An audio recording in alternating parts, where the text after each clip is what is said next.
एक नुक्ता ने मुझे मुहरिम से मुजरिम बना दिया। অর্থাৎ মুহরিমের হার পেটে যদি একটা নুক্তা পড়ে যায় তো মুহরিম থেকে মুজরিম হয়ে যায়। মুজরিম হলো নিকৃষ্ট জাহান্নামী আর মুহরিম হলো সম্মানিত জান্নাতি। ওই রকম ভাবে একটা নুক্তার দ্বারা মুহরিম থেকে মুজরিম হয়ে যায়। ওই রকম ভাবে একটা কবিরা গুনার দ্বারা সে জান্নাতি থেকে জাহান্নামী হয়ে যায়। অর্থাৎ মুহরিমের হার পেটের ভিতরে যদি একটা নুক্তা পড়ে যায় হয়ে যায় মুহরিম, অর্থাৎ সম্মানিত জান্নাতি থেকে নিকৃষ্ট জাহান্নামী হয়ে যায়। ওই রকম ভাবে যদি কোনো ইমানদারের ভিতরে একটা কবিরা গুনাহ ঢুকে যায় তো সেই জান্নাতি থেকে জাহান্নামী হয়ে যায়। একটা মুমিনের ভিতরে যদি একটা রাত্রর গুনাহ ঢুকে যায় তো সে জান্নাতি থেকে জাহান্নামী হয়ে যায়। যদি একটা হারাম সে একটা হারাম খেয়ে বসে তো তখন সে জান্নাতি থেকে জাহান্নামী হয়ে যায়, মুহরিম থেকে মুজরিম হয়ে যায়। তো যেরকম ভাবে একটা নুক্তার কারণে সম্মানিত জান্নাতি থেকে জাহান্নামী হয়ে যায়, ওই রকম ভাবে একটা গুনাহ, বান্দার একটা গুনাহ যথেষ্ট তাকে জাহান্নামী করা। অর্থাৎ কারোর ভিতরে যদি একটা গুনাহ থাকে তো সে জান্নাতে প্রবেশ করবে না। একটা গুনাহ নিয়ে সে কখনো জান্নাতের ভিতরে প্রবেশ করবে না। একটা মিথ্যা গুনাহ নিয়ে সে জান্নাতে প্রবেশ করবে না। একটা হারাম লুকমা খাদ্যর গুনাহ নিয়ে সে জান্নাতে প্রবেশ করবে না। একটা চুরির গুনাহ সে আমল নামায় নিয়ে জান্নাতে প্রবেশ করবে না। অর্থাৎ যতক্ষণ পর্যন্ত না তার আমল নামা, তার আমল একেবারে সাফ না হবে ততক্ষণ পর্যন্ত সে জান্নাতে প্রবেশ করবে না। আবার এমন হবে যদি আল্লাহ তাআলা চান তাকে, তার গুনাহ রয়েছে অনেক, তাকে আল্লাহ তাআলা জান্নাতে প্রবেশ করাতেও পারে, আবার নাও পারেন।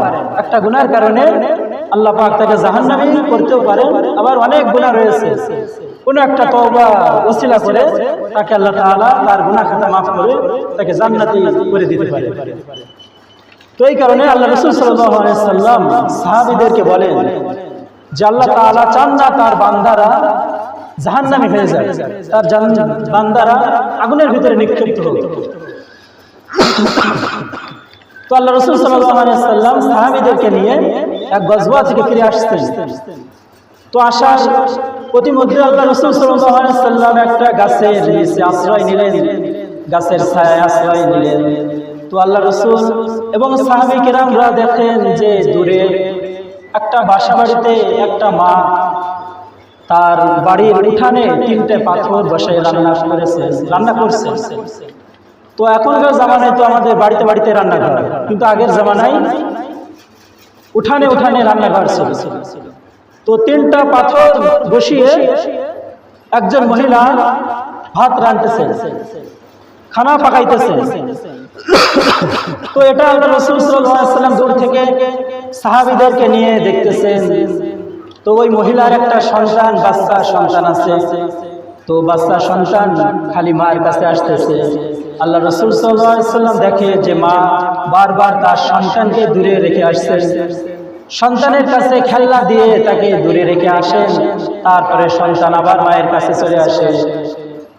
আবার মা রান্না বান্না বাদ দিয়ে সন্তানকে আবার দূরে থুয়ে আসে। আবার সন্তান কিছুক্ষণ পরে আবার মায়ের কাছে আগুনের পাশে চলে আসে। তো মা বারবার এমন করতেছেন, রান্না বান্না থুয়ে মা বারবার এমনটি করতেছেন। তো আল্লাহ রাসূল সাল্লাল্লাহু আলাইহি সাল্লাম সাহাবীদেরকে দেখাইতেছেন যে সাহাবীরা রে, ওই যে মহিলার দিকে তাকাও, ওই দেখো তার সন্তানকে সে আগুনের কাছে ঘেঁষতে দিচ্ছে না, তার সন্তানকে সে বারবার দূরে রেখে আসে, তারপরও সে তার সন্তান আগুনের কাছে আসে। মা চিন্তা করে যে মা নিজের হাতে যে আগুন জ্বালিয়েছে সন্তানের জন্য, ওই আগুনের দ্বারা, ওই আগুনের কোনো ফুলকি দ্বারা যেন সন্তানের গায়ে না লাগে।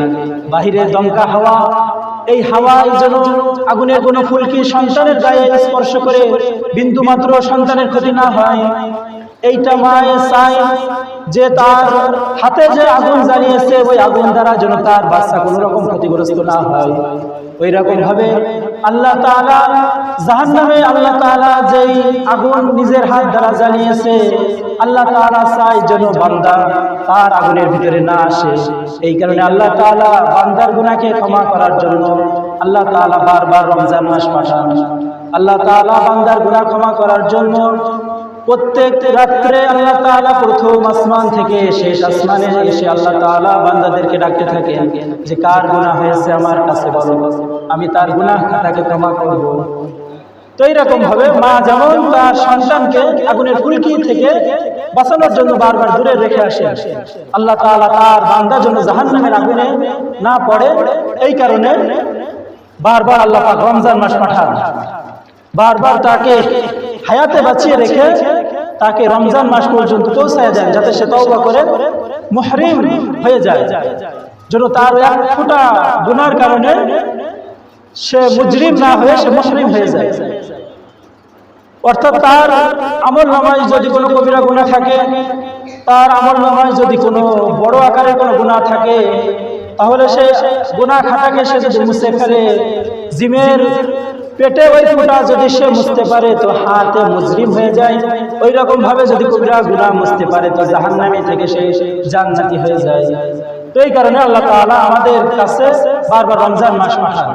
তো এই রমজান মাস পেয়ে যারা ইবাদত বন্দেগী করে, যারা তাদের পিছনে গুনাহ খাতাকে ক্ষমা করাইতে পারে, তারাই হলো মুহরিম, সম্মানিত জান্নাতি। এবং যারা রমজান পেয়েও তাদের গুনাহ খাতা মাফ করতে পারে না, তারা হলো হতভাগা। তাদের উপরে আল্লাহ তাআলা রাসূলের লানত। আল্লাহ রাসূল সাল্লাল্লাহু আলাইহি ওয়াসাল্লাম মসজিদে নববীর ভিতরে এই যে মেম্বার রয়েছে, মেম্বারের শীর্ষে আল্লাহ রাসূল সাল্লাল্লাহু আলাইহি ওয়াসাল্লাম উঠতেছে। তো প্রথম সিজদা যখন আল্লাহ রাসূল পা রাখলেন তখন আল্লাহ রাসূল বললেন আমিন। আবার দ্বিতীয় সিজদে পা রাখলেন, বললেন আমিন। আবার তৃতীয় সিজদে পা রাখলেন, বললেন আমিন।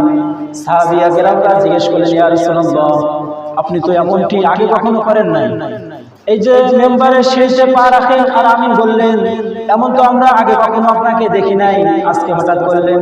আল্লাহ রাসূল সাল্লাল্লাহু আলাইহি ওয়াসাল্লাম বললেন যে সাহাবীরা, হযরত জিবরাইল আমার কাছে আসছে, এসে আমাকে খবর দিল যে আপনার উম্মতের ভিতরে যারা রমজান পেল কিন্তু তাদের গুনাহ খাতা মাফ করাইতে পারলো না, তাদের জন্য লানত, তারা হলো জাহান্নামী। তো আল্লাহ রাসূল সাল্লাল্লাহু আলাইহি ওয়াসাল্লাম বললেন আমিন। দ্বিতীয় সিজদে পা রাখার পরে জিবরাইল আমাকে খবর দিল যারা তাদের জিন্দেগিতে পিতা মাতা পেয়েছে অথচ পিতা মাতার খেদমত করে জান্নাত কামাই করতে পারলো না, তাদের জন্য লানত, অর্থাৎ তাদের জন্য জাহান্নামী বরাদ্দ রয়েছে। তো আমি জিবরাইলের কথার উপরে বললাম আমিন। তৃতীয় সিজদে যখন পা রাখলো তখন জিবরাইল আমাকে খবর দিল যারা আমার নামে অর্থাৎ মুহাম্মদুর রাসূলুল্লাহ সাল্লাল্লাহু আলাইহি ওয়াসাল্লামের নাম নিল অথবা নাম শুনলো অথবা দুরূদ পড়লো না, তাদের জন্য লানত। যদি কেউ আল্লাহ রাসূলের নাম শোনার পরে যদি দুরূদ না পড়ে তো ওই ব্যক্তির জন্য জাহান্নাম নির্ধারিত, অর্থাৎ তার উপরে আল্লাহ রাসূলের লানত, আল্লাহ তাআলার লানত। জিবরাইলের মাধ্যমে আল্লাহ তাআলা তার রাসূলকে এই খবর দিয়েছে। তো এই তিনটা খবরের ভিতরে রমজান, যে রমজান পেল অথচ সে গুনাহ খাতাকে মাফ করিয়ে নিতে পারলো না, তার জন্য তার মতো হতভাগা আর দুনিয়াতে আর নাই। তার আল্লাহ রাসূল সাল্লাল্লাহু আলাইহি ওয়াসাল্লাম তার উপরে লানত করেছে।